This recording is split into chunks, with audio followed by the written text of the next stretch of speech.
Chilli ജാസ്മിനിലേക്ക് എല്ലാവർക്കും സ്വാഗതം. കൃഷി ചെയ്തിട്ടുള്ള എല്ലാവരും ആഗ്രഹിച്ചിട്ടുള്ള, കൃഷി ചെയ്യുന്നവരും ആഗ്രഹിക്കുന്ന ഒരു വീഡിയോ ആണ് നമ്മൾ ഇന്ന് ചെയ്യുന്നത്. നമ്മളുടെ ചെടികളിലൊക്കെ ഉണ്ടല്ലോ വെള്ള നിറത്തില് പറ്റിപ്പിടിച്ചിരിക്കുന്നത് പോലെ ഉള്ള ചില കീടങ്ങൾ. അത് നമ്മുടെ പച്ചക്കറി ചെടികളിൽ മാത്രമല്ല, പൂച്ചെടികളിലും നമ്മൾ അകത്ത് വളർത്തുന്ന ഇൻഡോർ പ്ലാന്റുകളിലും ഒക്കെ ഉണ്ടാകാറുമുണ്ട്. ഇവർ വന്നു കഴിഞ്ഞാൽ ചെടിയിൽ പറ്റിപ്പിടിച്ചിരുന്ന് അതിൻ്റെ നീരൂറ്റി കുടിച്ച് ചെടിയെ പൂർണ്ണമായി നശിപ്പിച്ചു കളയും.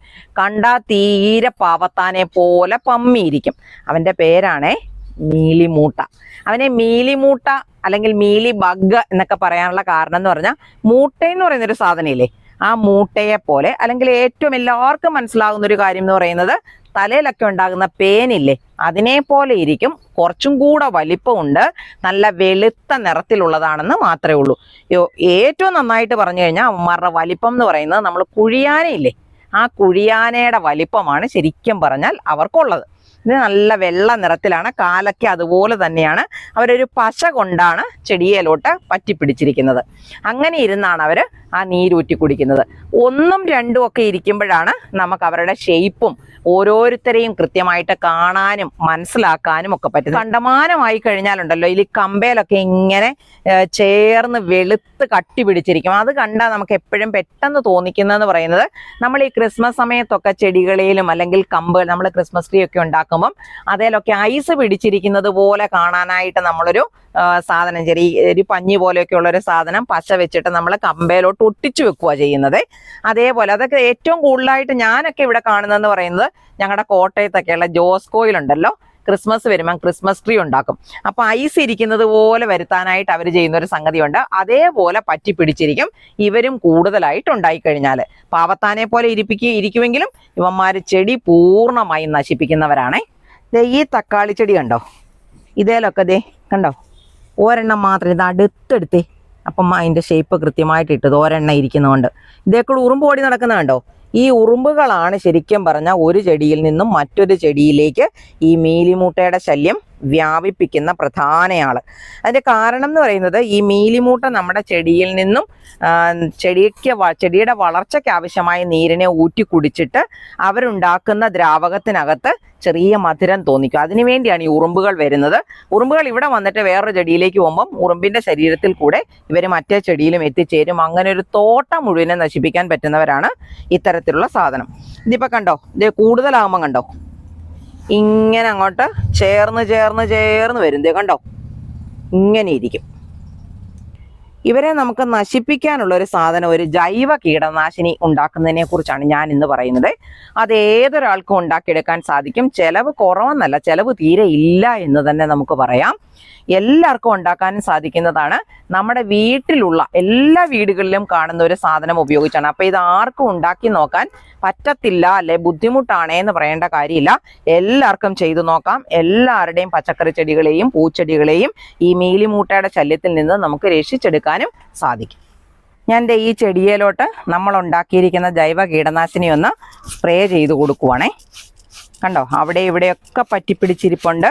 അതേലോട്ടെല്ലാം എപ്പോഴും ഇലയുടെ അടിയിലും ഇലയും തണ്ടും കൂടെ ചേരുന്ന ഭാഗമില്ലേ, അങ്ങനെയുള്ളിടത്തൊക്കെയാണ് ഇവർ കൂടുതലും പറ്റിപ്പിടിച്ചിരുന്ന് അത് പിന്നെ ചെടി മുഴുവനാക്കി കളയും കേട്ടോ. ഇവരെ കണ്ടാലുണ്ടല്ലോ പമ്മിയിരിക്കുന്ന സാധുവാണെന്ന് തോന്നുമെങ്കിലും ഉണ്ടല്ലോ, ഒരു തോട്ടത്തിലെ മുഴുവൻ ചെടി നശിപ്പിക്കാൻ പറ്റുമെന്ന് ഞാൻ പറഞ്ഞില്ലേ. ദേ ഈ ബോക്സിനകത്തുണ്ടായിരുന്ന മുഴുവൻ തക്കാളി ചെടികളെയും നഷ്ടപ്പെടുത്തിച്ചത് ദേ കണ്ടോ, പറ്റിപ്പിടിച്ചിരിക്കുന്നുണ്ടോ. നീരൂറ്റി കുടിച്ചിട്ട് ചെടികൾ ശരിക്കും പറഞ്ഞാൽ ഉണങ്ങിപ്പോവുകയാണ് ചെയ്യുന്നത് കേട്ടോ. അപ്പം ഞാൻ ഇത് സ്പ്രേ ചെയ്തതിന് ശേഷം ഞാൻ നിങ്ങൾക്കൊന്ന് കാണിച്ചു തരാവേ. ഒരുത്തിനിവിടെ പറ്റി പിടിച്ചിരിക്കുന്നതുണ്ടോ, കണ്ടോ.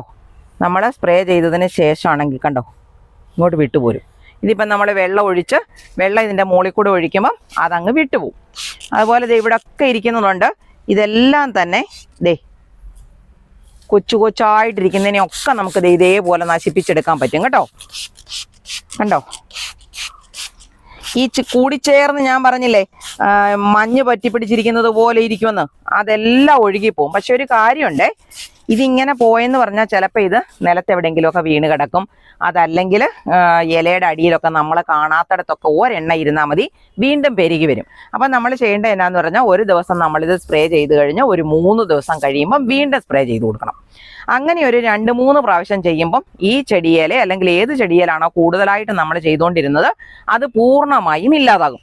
അപ്പം അത് കഴിഞ്ഞിട്ട് നമ്മളൊരു 3 ദിവസത്തിൻ്റെ ഇടവേളകളിൽ ചെയ്ത് ഇല്ലാതാക്കിയതിന് ശേഷം ആഴ്ചയിൽ ഒരു ദിവസം വീതം ഈ ജൈവ കീടനാശിനി സ്പ്രേ ചെയ്ത് കൊടുത്താൽ നമ്മളുടെ തോട്ടത്തിൽ നിന്ന് മീലിമൂട്ടയുടെ ശല്യം പൂർണ്ണമായും ഇല്ലാതായി കിട്ടും കേട്ടോ.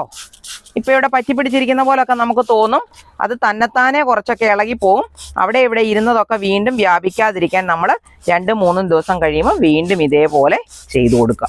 അപ്പം ഈ ഇതിനകത്തേത് മുഴുവൻ കളഞ്ഞെന്ന് പറഞ്ഞില്ലേ, നമുക്കൊരു 2 ഇവിടെ നട്ടു കൊടുക്കുകയും കൂടെ ചെയ്യാം. തൊട്ട് തക്കാളി തന്നെയാണ് ഞാൻ നടുന്നത്. ഇനി ശരിക്കും പറഞ്ഞാൽ ഇതിനെ കളയുന്നതാണ് നല്ലത്, അല്ലെങ്കിൽ വെട്ടിവിടണം ചോട്ടീന്ന്. അപ്പോൾ ഇതുപോലെ നമ്മളൊരു കുഴി എടുത്തിട്ട് ഞാൻ ആ കുഴിക്കകത്തോട്ട് ഒരു ഇച്ചിരി ചാണകപ്പൊടി ഇടുവാണേ. ചാണകപ്പൊടി ഇട്ടിട്ട് അതിലേക്ക് ഒന്നുകിൽ ആ ചാണകപ്പൊടിയുടെ മുകളിലോട്ട് ഇച്ചിരി മണ്ണിട്ട് കൊടുക്കാം.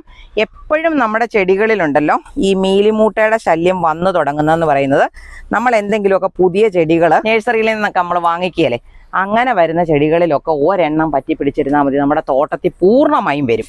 അപ്പം നമ്മൾ ഈ ചെടികൾ ഇങ്ങനെ വാങ്ങിച്ചുകൊണ്ടിരുമ്പം ശരിക്കും പറഞ്ഞാൽ അവരെ ഒന്ന് വെയിലത്തൊക്കെ വെച്ച് ഇത്തരത്തിലുള്ള കീടങ്ങളൊക്കെ ഉണ്ടോ എന്ന് നോക്കി അവരെ ഇല്ലാതാക്കിയിട്ട് നടുന്നതാണ് നല്ലത്. അപ്പം ഞാൻ ഒരെണ്ണം കൂടെ ഇതേപോലെ ഇതിനകത്തേക്ക് നടുവാണേ. അപ്പം ഞാൻ ചാണകപ്പൊടി ഇട്ടിട്ടാണ്, വേറെ ഒന്നും ഇടുന്നില്ല കേട്ടോ. ആ ചാണകപ്പൊടി ഇട്ടിട്ട് അതിനകത്തേക്ക് ഇതുപോലെ നട്ടു കൊടുക്കുക. ഇതിനകത്ത് നമ്മൾ മുഴുവൻ ഇതുപോലെ ഇലയൊക്കെ ഇട്ട് കൊടുത്തതായിരുന്നു, അതെല്ലാം നഷ്ടപ്പെട്ടു ശരിക്കും പറഞ്ഞാൽ ഈ മീലിമൂട്ടയുടെ ശല്യം കാരണം. ഇനി ഇവിടോട്ട് നമുക്ക് ഒരെണ്ണം കൂടെ വെച്ച് കൊടുക്കാം. അങ്ങനെ ഇപ്പുറത്തെ സൈഡിൽ 3 എണ്ണം വെച്ച് 6 എണ്ണമാണ് ഞാൻ പച്ചമുളകായാലും ഒക്കെ നടുന്നത്. ഇവിടെ കണ്ടോ, അതേപോലെ നട്ടുപിടിപ്പിച്ചിരിക്കുന്ന പച്ചമുളകും തക്കാളിയും ഒക്കെയാണ്. ശരിക്കും പറഞ്ഞാൽ ഇപ്പം നമ്മൾ മീലിമൂട്ടയുടെ ശല്യം ഇവിടുന്ന് കളഞ്ഞില്ലെങ്കിൽ ആ ചെടികളിലോട്ടൊക്കെ വ്യാപിക്കും. മുളകും കിട്ടുകയില്ല, തക്കാളിയും കിട്ടത്തില്ല. തക്കാളി നമ്മൾ നട്ട് കഴിഞ്ഞ് ഈ ജൈവ കീടനാശിനി എങ്ങനെയാണ് നമ്മൾ വീട്ടിലുണ്ടാക്കുന്നതെന്ന് ഞാൻ നിങ്ങൾക്ക് കാണിച്ചു തരാവേ. ഒരു ചിലവുമില്ല, ഒരു താമസവും ഇല്ല. ഇതുണ്ടാക്കാനായിട്ടേ ഏകദേശം 1 ലിറ്റർ വെള്ളം ഞാനിവിടെ എടുത്തു വെച്ചിട്ടുണ്ടേ. അതിനകത്തോട്ട് 1 ടീസ്പൂണ് വിനാഗിരിയാണേ, നമ്മൾ കറി വെക്കാനൊക്കെ ആയിട്ട് വാങ്ങിക്കുന്ന വിനാഗിരിയാണ് നമ്മൾ ഒഴിച്ചിരിക്കുന്നത്. അതിൻ്റെ കൂടെ ചേർക്കുന്നത് എന്നാണെന്നറിയോ, ഒരു 1/2 ടീസ്പൂണ് നമ്മൾ ഈ പാത്രം കഴുകാനായിട്ടൊക്കെ വാങ്ങിക്കുന്ന സോപ്പില്ലേ, അതൊരു 1/2 ടീസ്പൂണ് ഇതിനകത്തേക്ക് ഒഴിച്ചു കൊടുക്കുക. ഇത്രയും ഈ 2 സാധനമാണ് നമ്മൾ എടുത്തിരിക്കുന്നത് കേട്ടോ. എന്നിട്ട് ഇതേപോലെയുള്ള ഒരു കുപ്പിക്കകത്തേക്ക് ഇത് മിക്സ് ചെയ്തിട്ട് മാറ്റി കൊടുക്കണം കേട്ടോ. അങ്ങനെ മാറ്റി കൊടുത്തിട്ട് നമുക്കത് ഇതുപോലൊരു സ്പ്രെയർ വെച്ച് അടച്ച് ചെടികളിലേക്ക് സ്പ്രേ ചെയ്ത് കൊടുക്കാം. കണ്ടോ, ഇതേപോലെ സ്പ്രേ ചെയ്ത് കൊടുക്കാം. അത് മുളകിനും തക്കാളിക്കും ഒക്കെ ചെയ്യാം. പക്ഷെ സ്പ്രേ ചെയ്യുമ്പോൾ ശ്രദ്ധിക്കാനുള്ള ഒരു കാര്യം കൂടെ ഉണ്ട്. സ്പ്രേ ചെയ്യുമ്പോൾ ശ്രദ്ധിക്കാനുള്ള ഒരു കാര്യം എന്ന് പറയുന്നത്, ഒന്നുകിൽ വൈകുന്നേരം ഒരു 5 മണിക്ക് ശേഷം, അതാണ് ഏറ്റവും നല്ല സമയം എന്ന് പറയുന്നത്, 5 മണിക്ക് ശേഷം സ്പ്രേ ചെയ്ത് കൊടുക്കുക. അതല്ലെങ്കിൽ രാവിലെ വെയിൽ വരുന്നതിന് മുന്നേ ഒരു 6 മണി പോലെയൊക്കെയുള്ള ഒരു സമയത്ത് സ്പ്രേ ചെയ്ത് കൊടുക്കുക. നട്ടുച്ച സമയത്ത്, ഇപ്പം ഞാനിവിടെ ചെയ്യുന്നതെന്ന് പറയുന്നത് നല്ലപോലെ വെയിലായ സമയമാണ്. ഇങ്ങനെ ചെയ്തു കഴിഞ്ഞാൽ ചെടിക്ക് ചിലപ്പം ചെടിയുടെ ഇലകൾ വാടിപ്പോകാനും കരിഞ്ഞു പോകാനും ഒക്കെ സാധ്യതയുണ്ട്. അതുകൊണ്ട് നിങ്ങൾ പരമാവധി ചൂടുള്ള വെയിലുള്ള സമയം ഒഴിവാക്കി വേണം സ്പ്രേ ചെയ്യാൻ. ഈ കീടനാശിനി, ജൈവ കീടനാശിനി ഉണ്ടാക്കാനുള്ള സാധനം എല്ലാവരുടെയും വീടുകളിൽ തന്നെ ഉണ്ട്. അപ്പോൾ കൃഷി ചെയ്യുന്നവരാണെങ്കിൽ ഇതേപോലെ ഒന്ന് ചെയ്തു നോക്കണം. നിങ്ങൾക്ക് കിട്ടിയ അനുഭവം എനിക്ക് കമൻ്റായിട്ടൊന്ന് അറിയിക്കാനും മറന്നു പോകരുതേ. മീലിമൂട്ടയുടെ ശല്യം മാറിക്കിട്ടിയോ, അതെങ്കിൽ മീലിമൂട്ട പിന്നെയും എങ്ങനെയാണ്, ഇങ്ങനെയൊക്കെയുള്ള കാര്യങ്ങൾ കമൻ്റായിട്ട് അറിയിക്കാനും മറന്നു പോകരുതേ. ഇതേപോലെ മറ്റൊരു നല്ല വീഡിയോയുമായി നമുക്ക് അടുത്ത ദിവസം വീണ്ടും കാണാം.